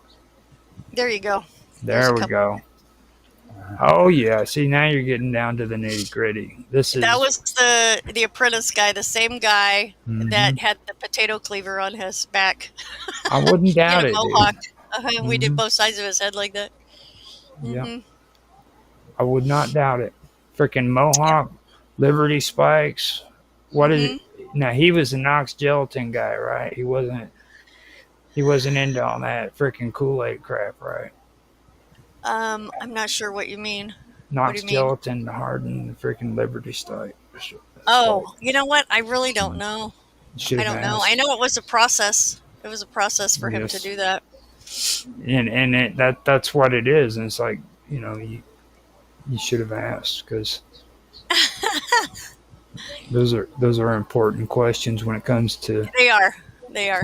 to Hmm. to Mohawks, man. They are. But yeah, Mike Riley is my buddy. He was the one who was the Mohawk guy, and he was into tattoos. He just didn't like paying for them. You know what I mean?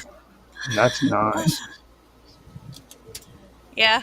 He did an entire sleeve that big. I would have made him smaller. Yeah. Nope. You know what I mean? Put you to work. Yeah. He did put me to work. That guy did. Well, I mean, like But a that was like that paid the bills. You know what I mean? yeah, but I like. Our electric bill was at $400 a month at that place. Mhm. Well, actually, that's a good point. Now, if he would have wanted you to do that in smaller, like all the same area, but make the design smaller, how much would that have cost him? It would have costed more. We went by time. That's Hmm. usually what I do now too. Is I just charge by the time it takes. So just would depend on how long it would take. How long did it And we take did you to do several that? sessions.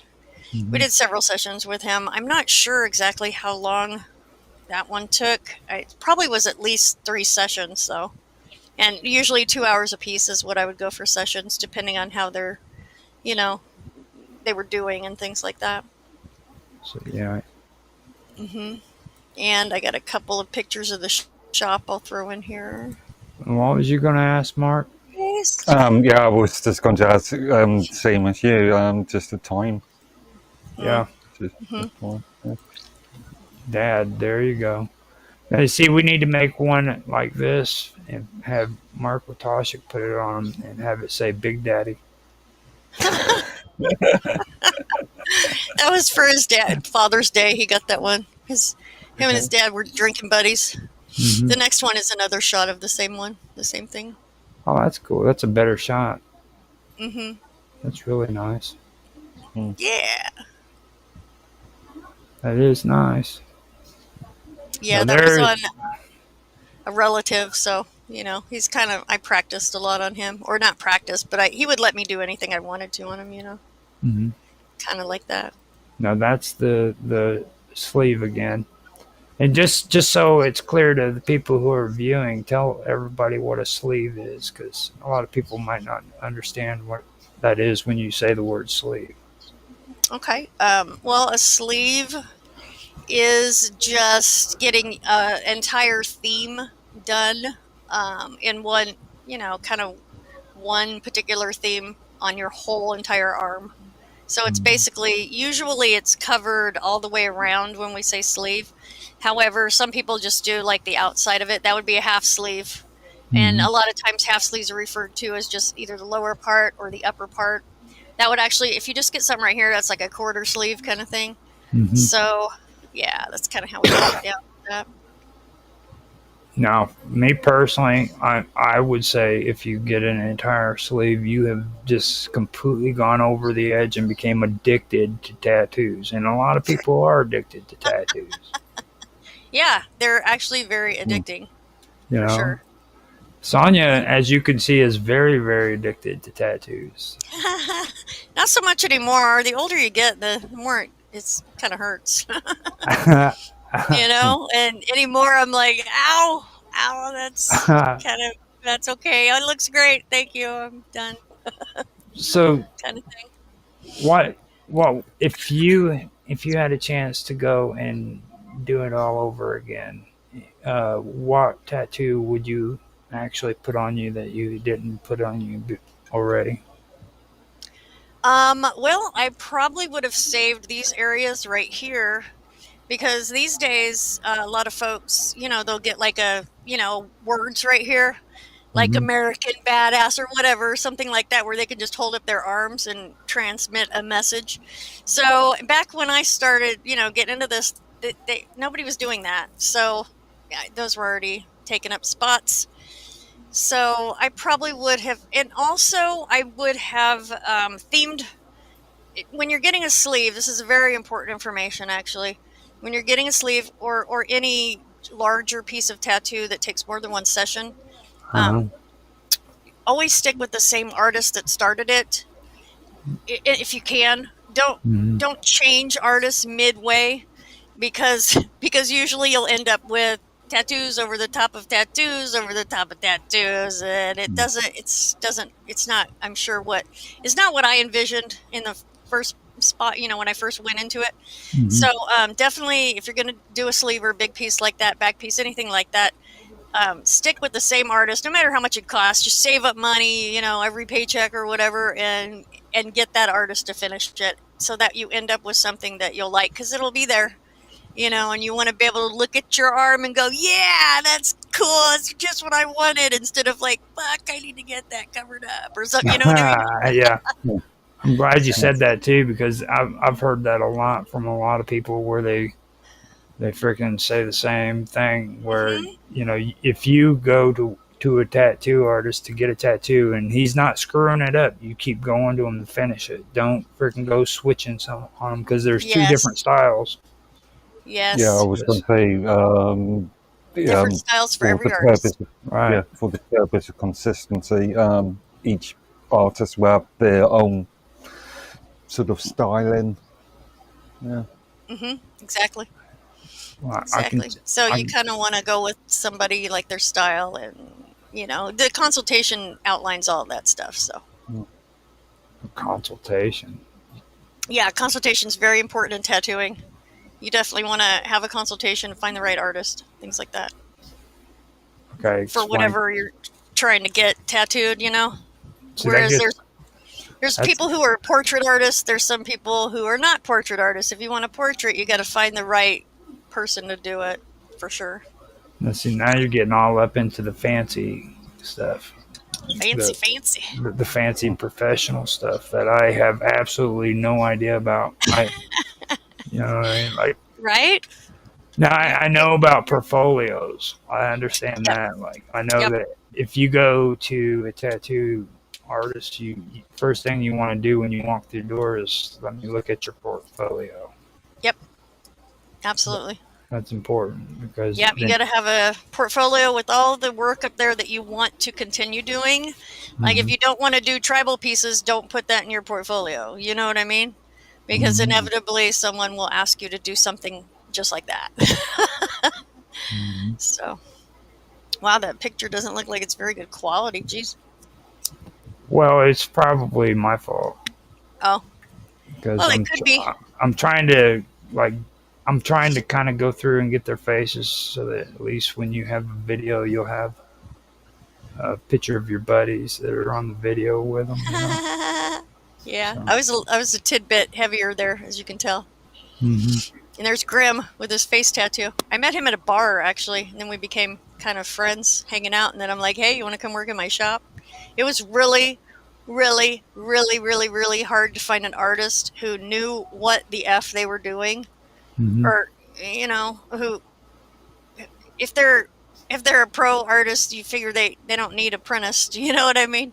Yeah. So he was one of them. He was like an old school guy, for sure. But Awesome. he definitely could take care of customers. Any walk in he could do, except for he didn't do portraits really. But yeah, so it was really hard to get somebody in there, and we were busy as f at that shop too. I mean, there was one point where we couldn't fit anybody else in the door. There were people trying to come in. I'm in the middle of a tattoo. Everybody else is tattooing. Actually, it was just me and Sean at the time. And there's T-shirts I made, screen printed myself back in the day. I've always been into the T-shirt thing. Hmm. But yeah, so nobody else could fit in the door, and I'm like trying to, and I go sit back down. Somebody else would come in, and then pretty soon we had a line, and I'm like, okay, guys, we can't take any more appointments today. It was crazy. It was cool though, Yeah. highly sought after. Okay. So we know now where your T-shirt obsession came from.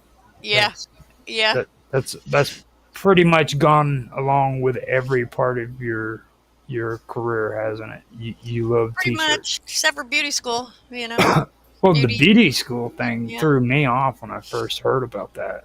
yeah. I Okay. did hair for 10 years while I was learning to tattoo at home. Teaching myself. Hmm. I mean, when you told me that, that just blew me out of the water. So you can do a Can't you tell woman's. with my beautiful hair? Well, I mean, Kidding. that's a lot of dynamic there. You know what I'm saying? You can do a woman's hair, give her a tattoo, Hmm. freaking sell her a T-shirt, and bam, she's good to go. Yeah, it's all about looks, apparently. But it's an important thing how you present yourself. To me, how you present yourself to the world. It's a self expression thing, Mark. I mean, like, you're wearing a suit. Could you imagine just wearing a t-shirt? I mean, you want to wear a suit. It's like a self expression thing. You want to present yourself in Yeah, a certain yeah. way, just like people who have tattoos across their forehead. They want it, which I've done many of those, but they want to. That's how they want people to see them. Some of my friends have their Mm. whole face tattooed. Seriously, like you can't even, unless they put makeup on. They look. You can't really see their face. Yeah, it's pretty crazy. Those are kind of the prison type side of things. But there are those who have never been to even jail that tattoo their face up like that too. So Hmm. Mm. yeah, Yep. I'm sure you've seen them. Seen that quite a Mm. bit, Hmm. and I know there's a lot of people too that'll get them on their head because they know they can just grow their hair back over it and nobody'd see them. Yes, Yeah. exactly. Oh, that's the next one I'm going to find real quick before we get done with the picture thing is Hmm. my head tattoo. I've got a good picture of it in here somewhere. I had a mohawk for a little while, and this started when let's see if I can find it here. Oh, it disconnected my hard drive. Hold on, I got to plug my hard drive back in. But it was funny because when I was married to my first husband, the UFO guy, Uh-huh. Jeff Willis, I always would joke because when you're married for a while, you kind of just ignore each other for the most part, Hmm. and it's like when I came home, I'd be like, "Hi," all excited, and he'd like, "Hey, how's it going?" And like, So I used to joke about how I could go get my head shaved, and get a tattoo on the sides of my head, and he would not even notice that happened. So it started like that, and then this was way after we were divorced, though, and I'm like, you know what? I'm gonna get a head tattoo. So I got Valkyrie wings tattooed on the sides of my head. I'll find a picture here in a second if my computer lets me. But yeah, that's so I love head tattoos. Actually, the ink doesn't really want to stay in there very well, though, unfortunately. But it's interesting that we almost forgot to mention the skull. Because that is actually something that a lot of people like to do. I don't oh understand my it at gosh, all. I don't really? understand it. No, I don't understand why a person, especially after the shoulder blade, okay, Okay.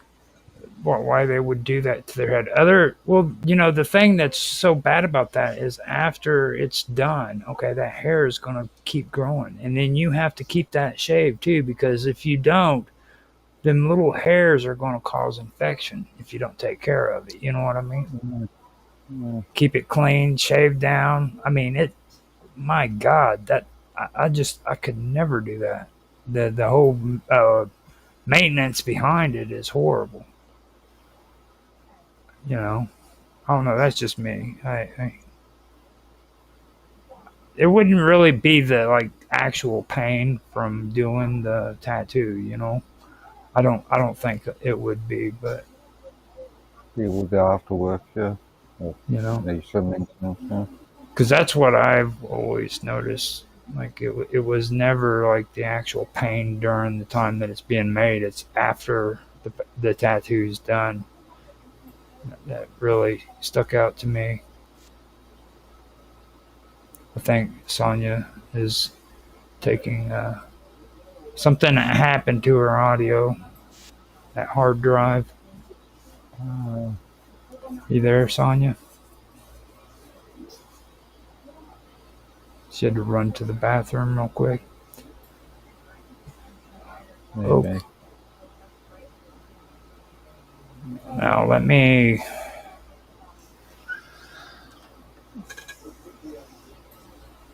I'll cancel that out. No, she's probably she could have just let me do it. It probably would have been easier for her. She's moving. I can hear things moving there. Yeah. I can put your mic back on. We want to hear your beautiful voice. Okay. You can't take the mic off while you're being interviewed. That's a no. That's a no. That's a no. I Miss can Miss hear her vaguely. Miss Sonia Galactic. Can you hear me now? Yes, Yeah, yeah. Sorry about that. it's fine. My Yeah. camera's on the blitz too. I don't know. I'm trying to figure it out. It's your screen share down here at the bottom. Mm-hmm. Undo your screen share and it should straighten it out. Oh. Oh. You see what I mean? Well, it says start screen share. Well, don't do that. Yeah. I figured you no. probably didn't want to. Now, where the camera is, that little camera right there, click on that and see if it has your camera selected. Yeah, it did. And now all of a sudden, it's because I got it going through a USB, I think is what the deal is. Here, I'll It's like freaking interrupt. out. I'll interrupt get it the going. screen share real quick. And we I'll get it going here in a second. Silly. I Silly need more Willy. USB ports on my computer is what the deal is. Silly Willy. Wow, how much screen shares? Oh my Yeah. gosh. Maybe Okay. if I hop out and hop back in, No, huh? we got you now. No, We got you're there, you. man. Yeah. Hold Oh, on. She we did. did. We did. Okay, Oh, there we go. we're back. It's working. Yay. Okay, Yay. there we go. We did it. So We did it.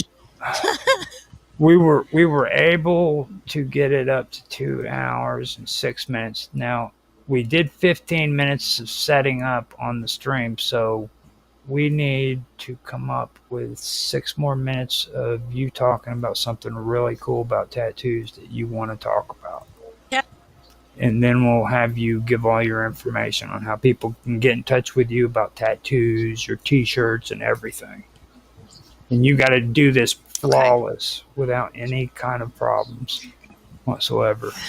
You were Because you were kind of cutting in and out right there. Can you say that again? I can't. I'm sorry. Oh no. I think you said something like I heard something about the 15 minutes of setup and talk Yeah. about whatever I wanted or something. Yeah, here in like for 7 minutes, tell us the coolest things you could Oh, ever tell us about tattooing in your life and uh, everything. um, the coolest things ever. Gosh. Well, All of it. I You can get spiritual too if you want to. kind of already did. um, Did you one did artist. Oh, okay. Well, there's something. When you're going through, like I was telling you about the therapeutic side of tattooing, when you're going through something that is emotionally stressful, kind of like maybe a divorce or something like that. I know it really helped me when I was going through a divorce to get over shit not working out or whatever was going on, to get a tattoo that's something that's just for you, or something that symbolizes the positivity in everything, or whatever's bringing you through it, like your strengths and things like that. If you symbolize that somehow, and then put that on your body as maybe like where you can see it, like a reminder of the positive parts, or why you're doing what you're doing and things like that, to kind of refer back to that, or have that with you at all times, like a visual reminder of your spiritual strengths, or the reason why you're doing what you're doing. Like in my case, I chose to get a divorce because of this, that, and the other thing. So it's like what drives you, like that motivates you. So if you have something like that, um, that helps you get through things, like a symbol, or even a portrait of someone's, like your grandma or somebody's picture, or just whatever, even a little teddy bear, tattooed on, whatever is important to you that lifts your spirits. That's some really good advice, I think, as far as tattooing goes. And also pick your artist. Go to someone who you admire their work, and make sure that all of the stuff in the portfolio is their work. There's few that kind of lie about that, but there are those out there. Usually they're young kids, that they put other people's work in there. I mean, we've caught a few of them doing that, bringing in their portfolio for a job, and I'm like, well, you didn't do this because that, like Kat, the chick that used to have the tattoo show, she did that. So why are you putting it in your portfolio saying it's your work? It's like, get out of here. You know what I mean? Yeah, So, yeah. so there's that to look out for too. Okay. So, was that That was sufficient? that was beautiful. Now the next thing I need is Oh, to thanks. ask Mark Edworthy, after this entire conversation, are you ready to go get a tattoo yet?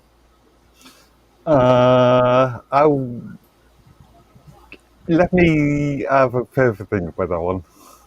Okay. Because we, I we think. we were talking about that earlier, and I was pretty sure Yeah. that Sonia could sell you on a good idea when it comes to a tattoo. And I Yeah. I am extremely squeamish when it comes to needles and stuff. So Yeah, me too. I won't yeah, get a shot. You'd have to knock me out to give me a shot. So it's kind of like, I totally feel that. And you know what? And there's a difference between the needles, and this is what I would tell customers too, that were scared of needles, because I don't like needles either. But this needle just barely scratches the surface. It only goes in like maybe the second layer, the epidermis in there a little bit. It doesn't go in super deep. And it actually, some parts actually kind of feel good. There again, it depends on where you're getting it done at and your state of mind. And what I found, and this is good advice too, what I found is the more you want the tattoo, like if you have your heart set on a certain tattoo, you can get that tattoo anywhere and it's not going to hurt. You know, you might be, oh, but it's not going to hurt because you want it so bad. If you're getting a tattoo that you're like, take it or leave it, you know, which most people don't unless they're in the industry. Like I've got plenty of tattoos where I'm like, oh, that's cute, put it on. But those kinds hurt a lot worse. Like if you don't really care about the tattoo that much, it's gonna like really hurt more. At least in my experience. So there you go. So that's another thing too. Excellent. Yeah, I think you should do it, Mark. And it's an instant badass. I've divergenized many of folks. And you said divergenized. It's divergenized. Yeah, that's what it is. Excellent. Tattoo. You're a tattoo virgin right now. Yeah, there you go. There you go. But once you get divergenized, I mean, it's like an instant badass thing that you got going on for sure.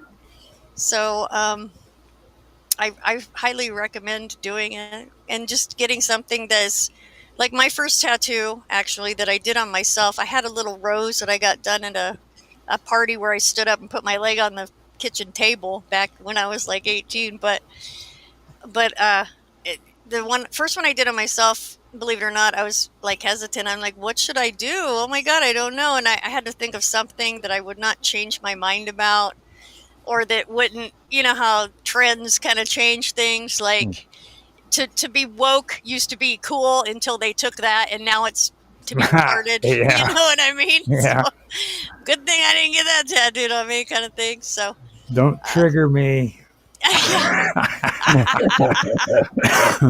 So it's kind of like that. But yeah, so I ended up, I liked the Doors a lot. Back then I used to have a shrine of Jim Morrison in my house. It was in the 90s or whatever. So anyway, so I got the Doors, just the letters, you know, their logo, and I tattooed that on my leg for my first tattoo. So just something that that's close to your heart that you won't change your mind about, like terms and conditions maybe, or something like that. Well, it's cool that you did that right there at the end, because that's one question I forgot to ask you, and that should have been a no-brainer. The first question is your first tattoo, and I apologize about that. Oh, right, yeah, I'm glad you said that, because that should have been a no-brainer. The first question out of my mouth. So, it should have. Man, that is a very good first question. Well, that should have been the first. Like everybody asks, like that's always the first question everybody asks is, what was your first tattoo, or do you have any tattoos? You know what I mean? Right. So. Right. Which do you have any is kind of evident at this point. Well, I mean, I've got a few, but I don't want people to see them because they're like in personal places. And that's something that you could think of too, Mark, is like, just get it somewhere personal that nobody can see, just you. That way you can look at it and you can say, man, this is a cool freaking tattoo. You know what I mean? Something that you would like. You don't have to have. You don't have to have it. You don't have to share it with anybody. You know, just if you're so I have one last picture I put up there, Raj. Sorry it took me so long to find it. Okay. But it's the one of my mohawk. Oh, there we go. Yeah, baby. Let me get that hooked up and ready to go. I want to get you trained on doing this photo thing for your next shows. Trust me, there ain't no way of training me. I ain't no trainable person. I know, right? I've watched some of your other videos where you have talked about not being trained, especially by a woman. Well, not being trainable. That's the thing, man. Well, I think you're probably... I don't think people should train people anyway, but thank you. I think just getting along with people is kind of the thing, right? Now, see, that's tribal right there on the side of the head. That is not work. It's not tribal, sir. That is really good. That is like what's on my neck is not work kind of thing. Well, on some skulls too, but you know how it's over under, like on my hammer. Oh wait, yeah, you okay? I see not what work. you're saying. Okay, it is not work.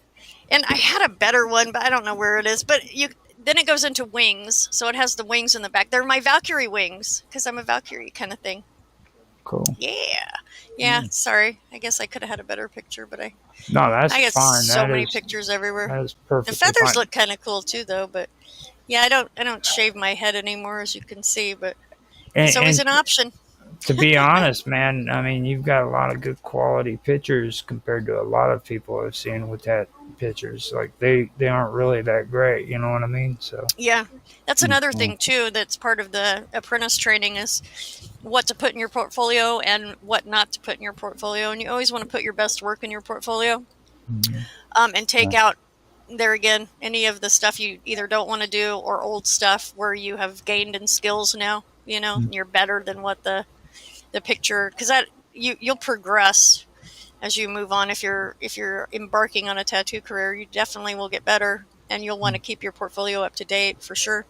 And when you're taking pictures, it's a whole section of training, because when you're taking pictures, a lot of mistakes that they will make is to take a picture of a tattoo they have not cleaned or finished. And if you want to take progression pictures, absolutely, that's fine. But you don't ever want to put those in your portfolio.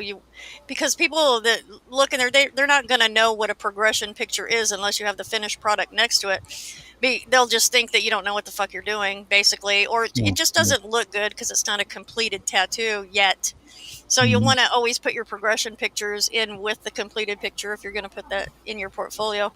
Otherwise, it just it doesn't come off well. And you just want to, kind of keep it up to date for sure There you with your go. best work. Mm-hmm. You see, that is the best way that we can end it. We've covered the full. We've done a 2 hour interview. Wow. We did Wow. really good, and Yeah. when I was talking, I mean, I'm glad you said all of that because that is cool information that people should Mm-hmm. know. I was just Sure. talking about like the quality of the pictures, so I'm glad you even mentioned that because I was just talking about you have good quality photos, and Yeah. that's what really stuck out to Make me. sure you clean your tattoo as well before you take a picture of it. And lighting is also very important. Hmm. Yeah, because that will make it look like a shitty tattoo when it's not a shitty tattoo. You want to have the best lighting as possible. In our shop, we used to have a little area where it had 3 mirrors around it and all this kind of stage lighting and stuff, to where we would take people over there to take pictures of their tattoos and they would pose. It was really cool, actually. Okay, now keeping in mind that this is your tattoo interview. Mm-hmm. Okay. Tell everybody everything that pertains to how they can contact you with if they're interested in getting a tattoo. Okay. I am going to be doing tattoos as I travel, most likely. So I'll probably set up a section in my RV for that, or I'll be able to go to people's houses depending if they're not like insane. And so there's that.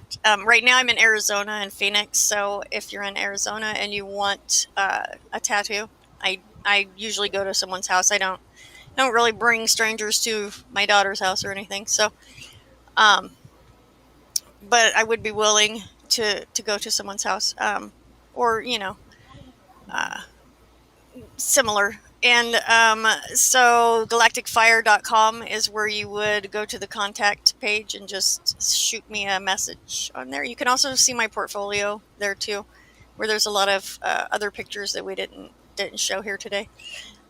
So there's that. And if you like some t-shirts that inspire the fire, which is like your God spark, then I have t-shirts too. And I'm also have some guest spot stores of other people's t-shirts, like Jaffe's, like WPRPN t-shirts, and I also have 7 other stores in there of people who are, and they're all kind of in the spiritual community, like with UFOs and protection shirts, energy type shirts, things like that, are in there too. And I've also got Chris's book up there, which is a new edition, which is the Montauk Boys Terror at Montauk, the PDF. So I got that up there too.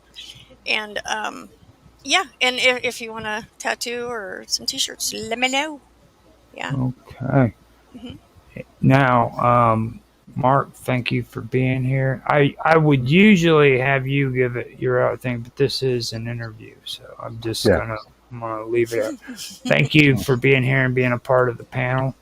Yes. We were expecting Mark Watashik to show up, and all I can say to him is a shame. For shame, Mark Watashik. Indeed. He's probably busy, you Yeah, I know. know. He's probably having a lot of issues. He would have been here if he could have been here. I'm pretty Yeah. sure he would have because he enjoys being around you and having.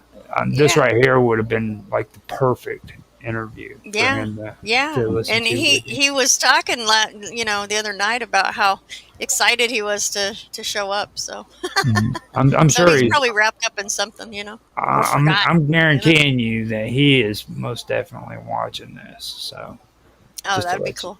I'm Hi, I'm pretty sure he Mark. is. So with that being said, I'd like to say thank you for doing the interview with us, Sonia. Absolutely.